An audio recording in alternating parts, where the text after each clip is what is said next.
Yeah, you are now listening to the sound of the shofar blowing.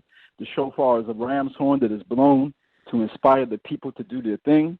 The shofar is also blown to coronate a queen or a king. And today the shofar is being blown to call us to raise our vibration. This is Faux Show Holistic Health on Blog Talk Radio, and I'm your host, Shophar, from Faux Show Energy Work. And today I have a treat for y'all. Today going to have our guest is Wayne B. Chandler.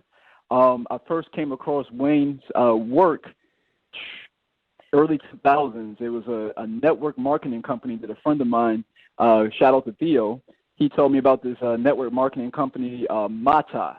Mata had a reading program for people who joined their network, and they had a book. One of the books that was featured was a book by Wayne B. Chandler.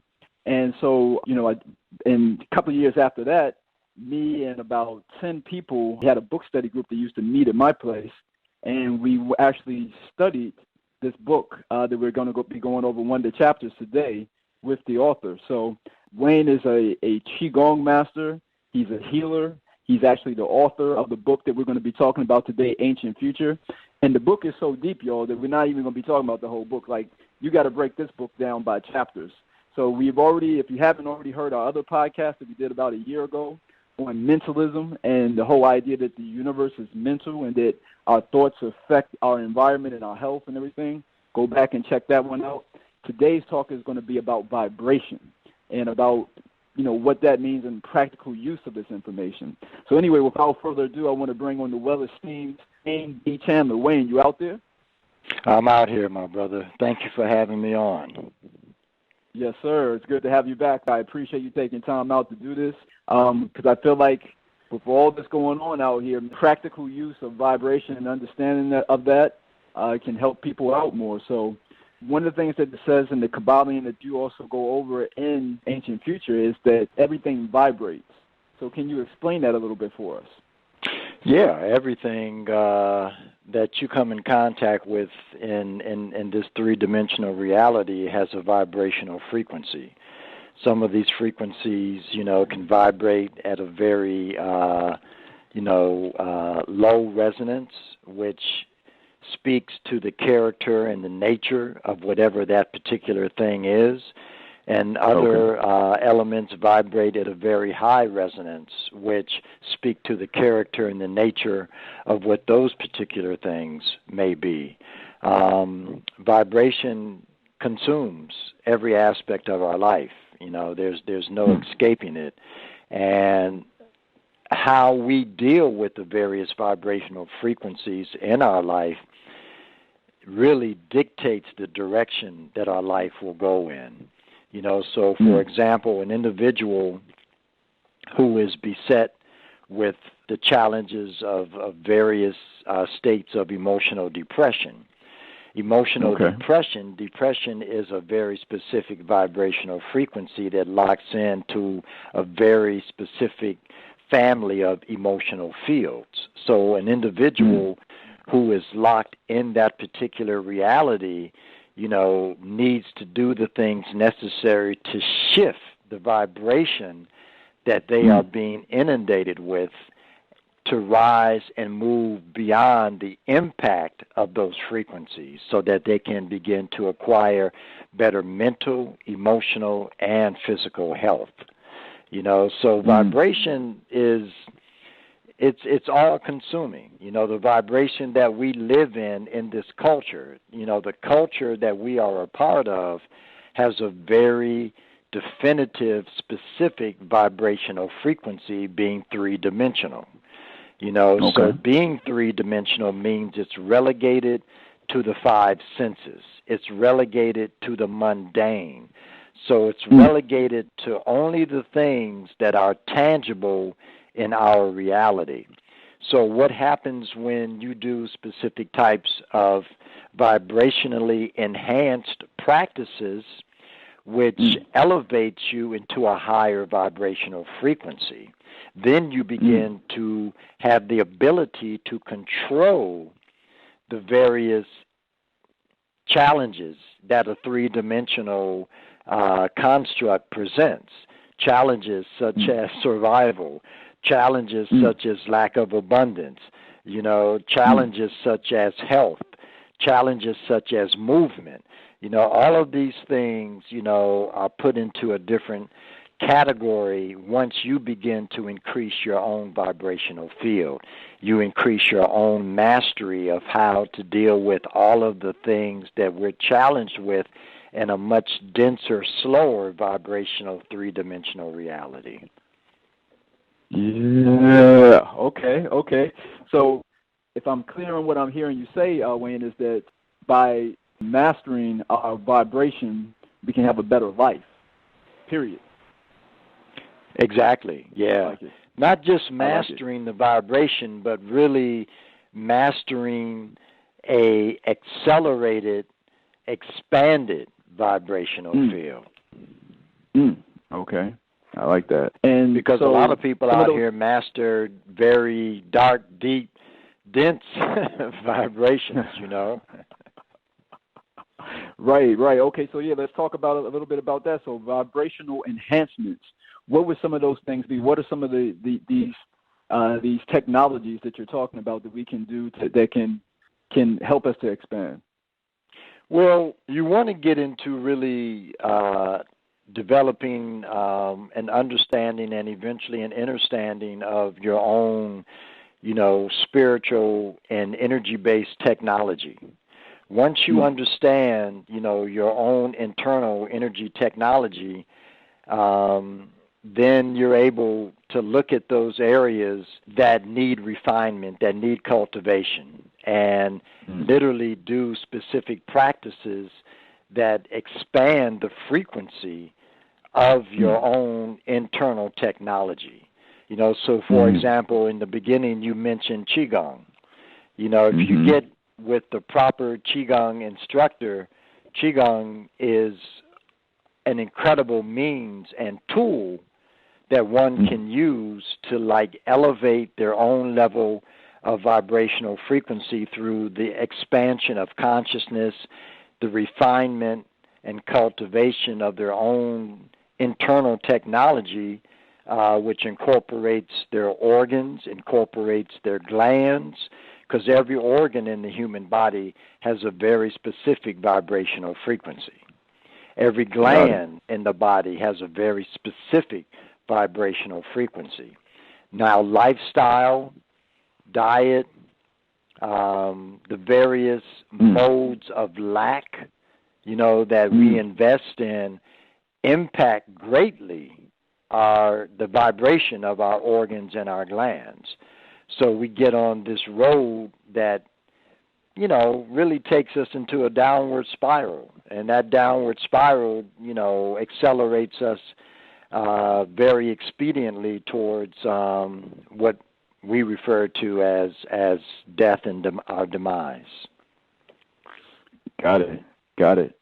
Yeah, you know what? And what I take from what you're saying there too is basically every aspect of life. We need to look at the vibrational quality of the things that we're consuming. Whether it be physically, like you were speaking on the food, or we can also go into mentally.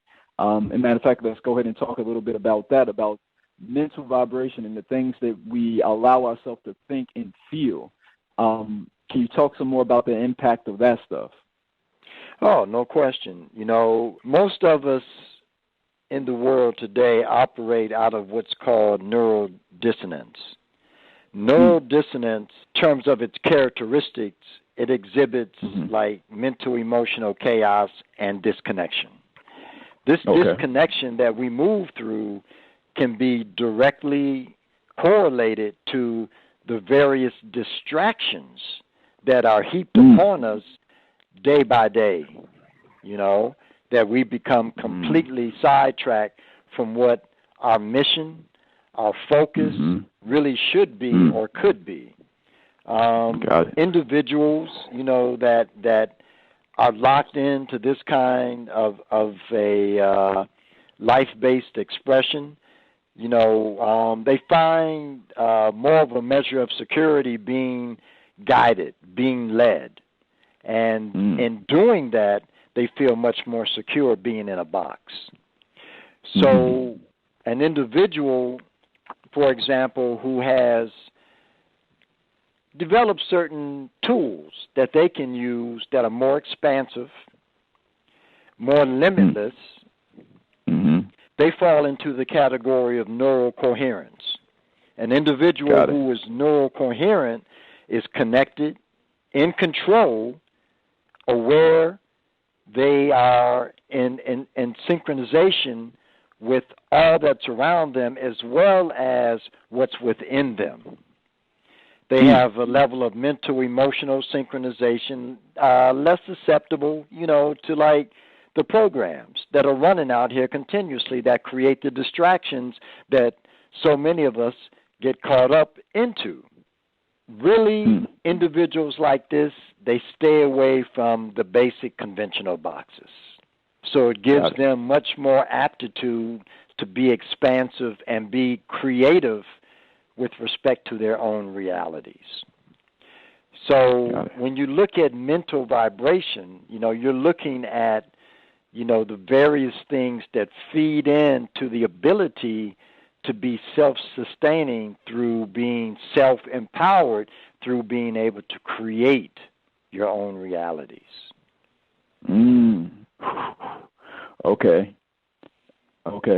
Neural coherence. All right, y'all. Y'all need. We got to work on that as far as the neural coherence and allowing ourselves to be able to think out the box. And I feel like Wayne, that the society does a lot to, like you were talking about with the neural dissonance, to keep us at a certain frequency, to make sure that we're seeing the same things, within a range. So but not a lot of things that actually stimulate true, authentic thought. Right. Or exactly. Exactly. You don't get the true stimulus that creates change, that creates transformation. So that in itself is going to create chaos because you're living and dealing within a field of limitation. And once you operate exclusively within a field of limitation, it's going to be about everybody needing a piece of the pie and those others wanting a larger piece because they feel very limited in what they're able to achieve and acquire, and so they have much more aggression to get more. Got it. And you know what I feel, and as I'm listening to you, speak, man, with this wisdom, is that's why nature is so powerful, because you talked about that original, or that what's basically in our DNA, what our purpose is, what it is that we came to be, and then you also talked about distractions and things that actually add distractions and stress from us actually achieving or being able to tune into that frequency. But the beautiful thing about nature is that if we go out in nature and we really sit with her, we really watch animals, or if we, really be out in nature, it will actually, I feel like neural coherence actually happens like naturally in nature. It does, no question. When you step out into the natural world, you're stepping into a very different organic biospheric frequency. And being in that frequency begins to alter, cleanse, and clear your own frequencies that you have picked up, from the life that you're living, the world that has been designed for you to be a part of. So I'll give an example. A couple of weeks ago, a brother that I've worked with, done a couple of CD projects with. He's probably one of the last great pianists, and he crossed over, a couple of weeks ago. The brother's name was Randy Weston. And so I was asked to come and speak in New York, at his funeral. Now, I don't live on the East Coast anymore. I haven't lived on the East Coast in years. But it was very interesting because of the level of awareness that I have achieved moving through that environment on the East Coast. It's a whole different game from where and what I'm living in up in the Midwest. It's a lot more intense. It's a lot. The hustle is on nonstop, And so as I'm moving through it, as I'm navigating through it, driving from D.C., because I stopped in D.C. and I was driving up to New York, and I'm thinking, wow, how did I ever live in this? You know?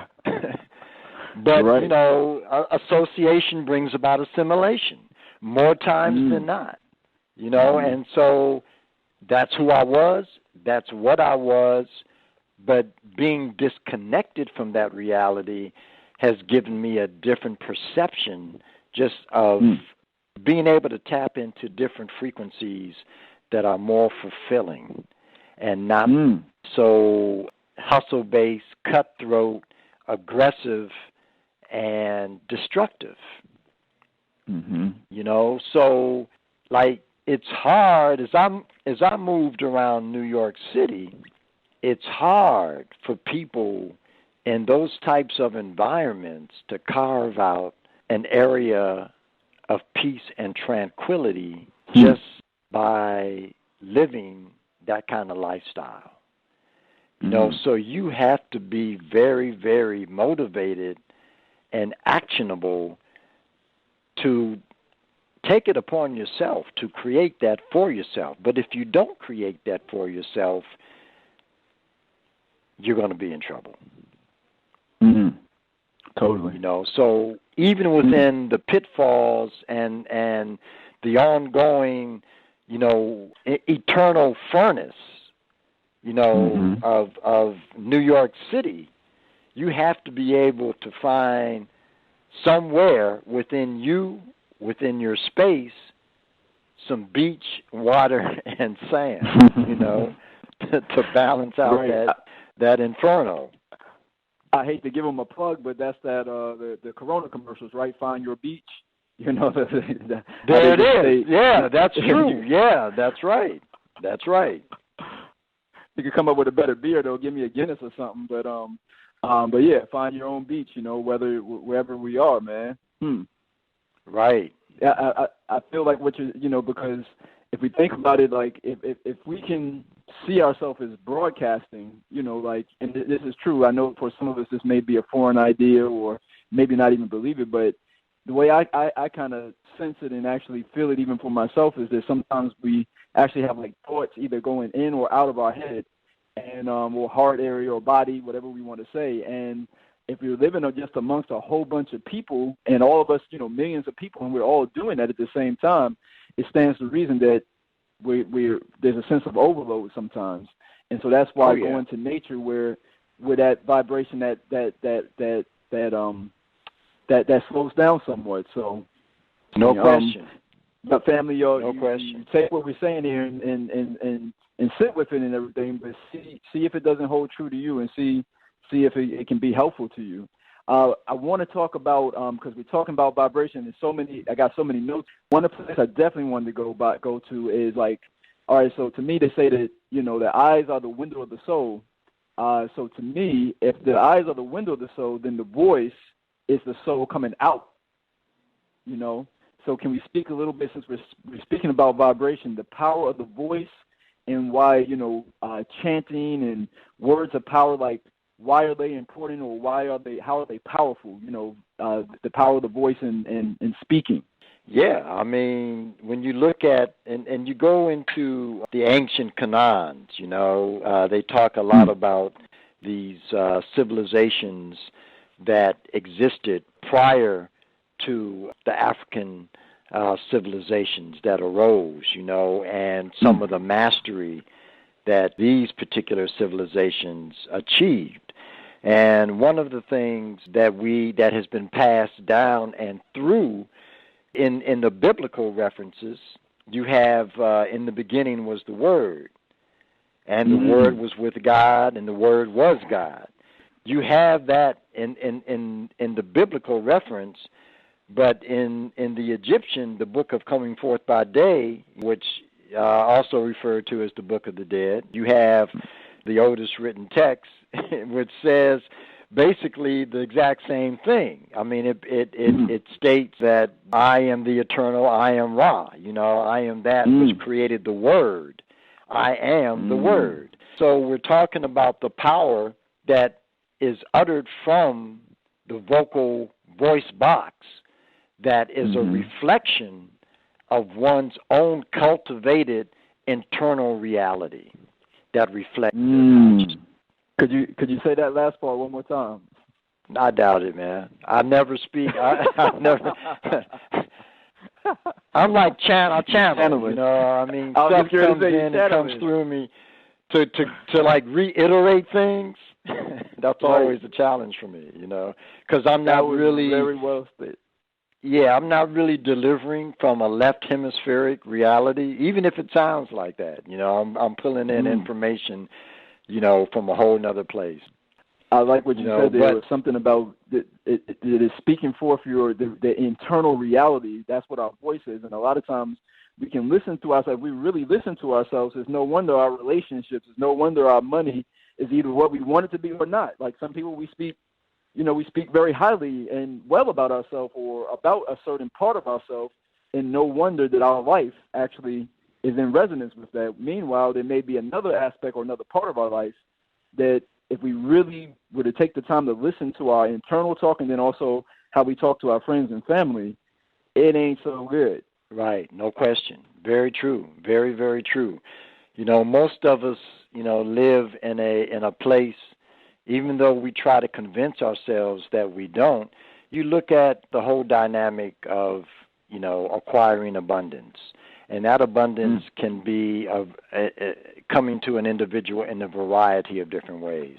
It can be their relationships, with their family and friends. It can be relationships intimately with their significant other.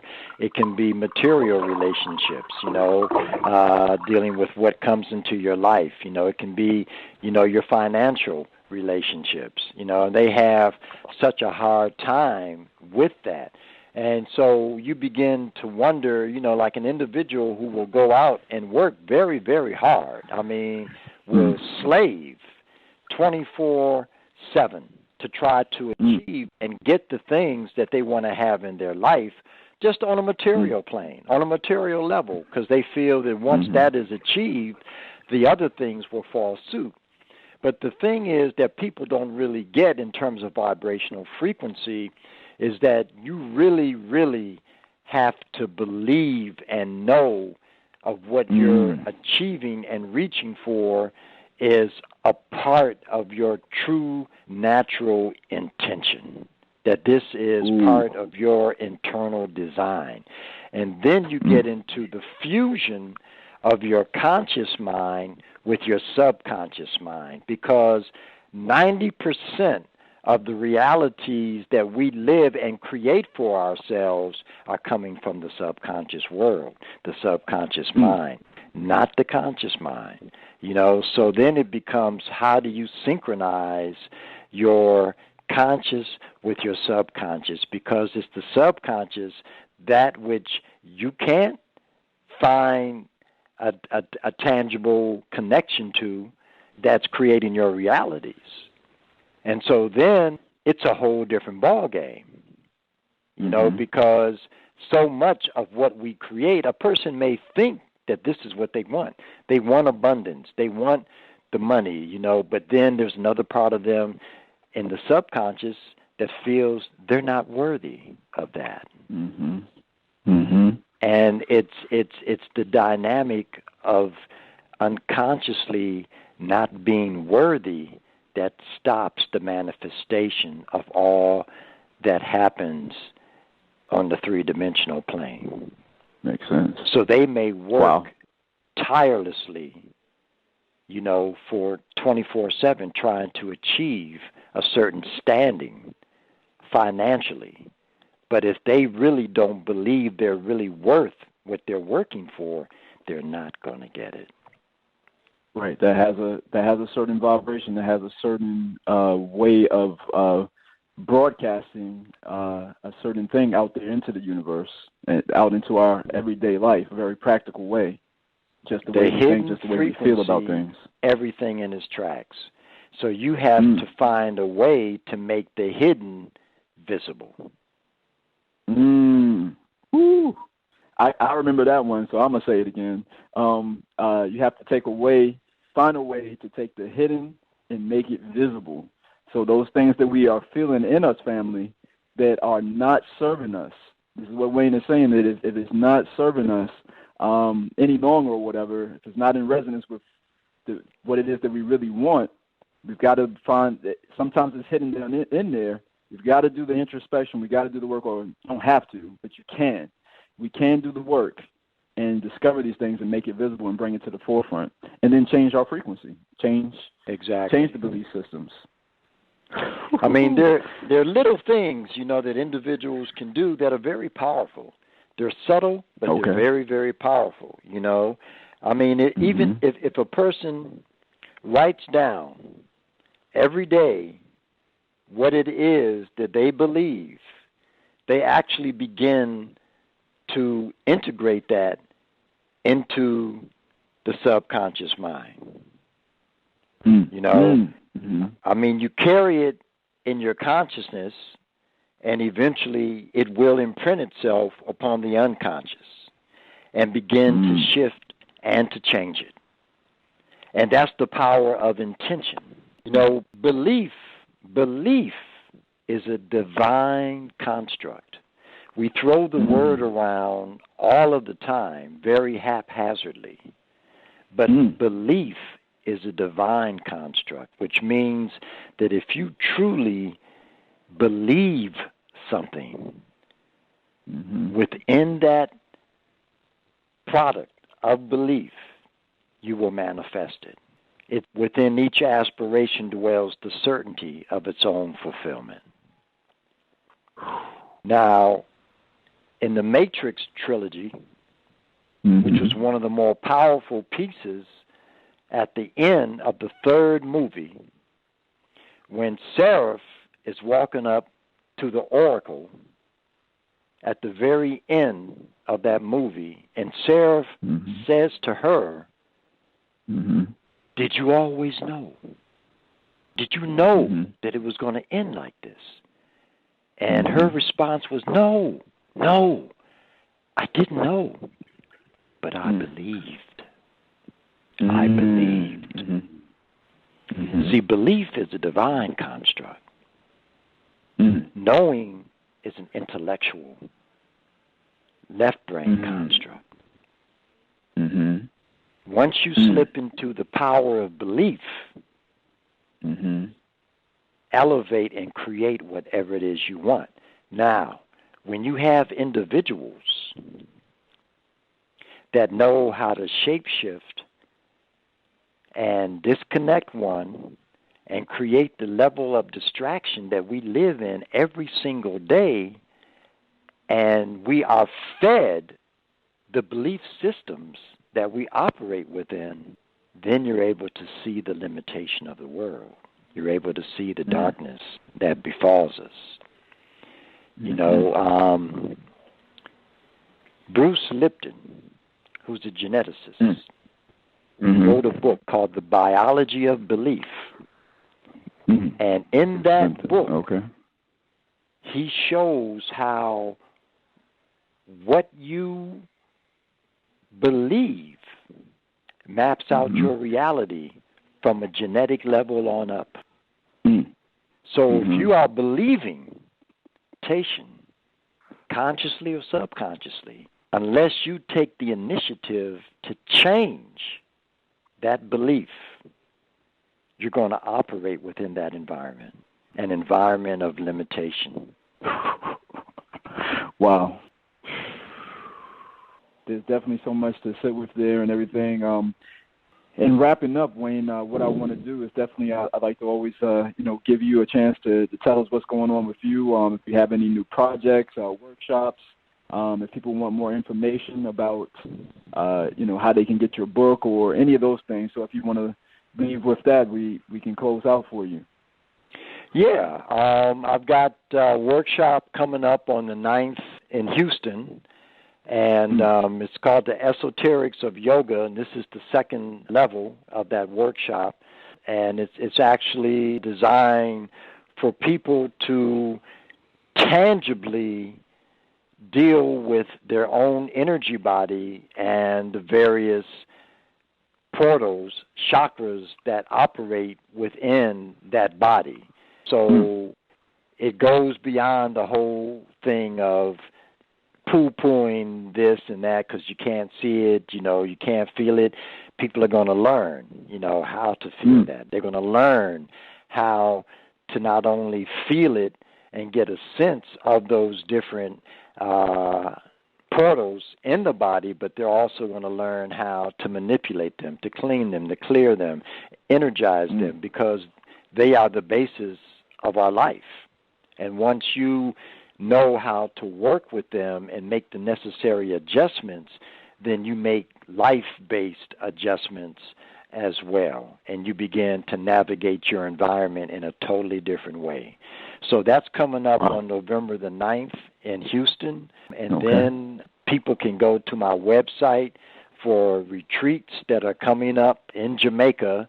I have 3 retreats that are coming up in Jamaica starting the end of January, and those will be posted on my website probably in about another week. And my website is WayneBChandler.com. Got it. Okay, and I will put that in the link in the description here for everyone too. And you can also, I think you have stuff on Facebook as well, right, Wayne? No question. They can reach out to me on Facebook as well. Very cool. Very cool. Well, this family, this was vibration. And, again, we have also with Wayne, we have the mentalism one, which I definitely recommend going and check that one out as well. They tie in together, mentalism and vibration. And with just those two, I mean, it's 7 Hermetic principles. But if we really start to grasp those two, you can really change the course of your life and fine tune it. If it's good, take it. If it's bad, you can take it to good. If it's good, you can take it to even better. That's right. Once again, Wayne, I really appreciate you. I know you have a lot going on. I definitely appreciate you taking the time with me and the family to get this word out here, because these are the fundamentals that can change the course of a life, actually. If people really understand what it was that you were just saying, if they really allow it to allow that to vibration and sit with it, they can, and implement what you were saying, they can change their life. So I definitely appreciate it, man. I appreciate you having me on, brother, to drop some information. I truly, truly appreciate it. I say, man. All right. Well, you have a good day, and your family. Again, this is Faux Show Holistic Health on Blog Talk Radio. I'm your host, Shophar, from Faux Show Energy Work. We love y'all too, and stay up, keep shining, keep climbing. Peace.